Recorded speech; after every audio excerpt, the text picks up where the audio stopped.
اللہ نے منتخب کیے 313 رسول جو ہدایت کریں، پیغام پہنچائیں، اور ان 313 رسولوں میں سے اللہ نے منتخب کیے 5 اولو العزم: نوح، ابراہیم، موسیٰ، عیسیٰ، محمد رسول اللہ۔ یہ وہ لوگ ہیں جو نئی شریعتیں لائے۔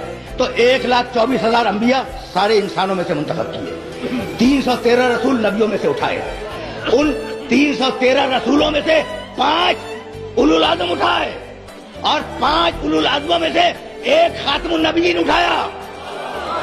بھائی اب فیصلہ تم سے کرواؤں گا کہ سارے انسان نہیں کہہ سکتے کہ ہم نبیوں جیسے، نبی یہ نہیں کہہ سکتے کہ ہم رسولوں جیسے، رسول یہ نہیں کہہ سکتے کہ ہم اولو العزموں جیسے، اور اولو العزم یہ نہیں کہہ سکتے کہ ہم محمد جیسے۔ تو جب اولو العزم محمد جیسے نہ بن سکے تو یہ ملا محمد جیسے کیسے بن جائے گا؟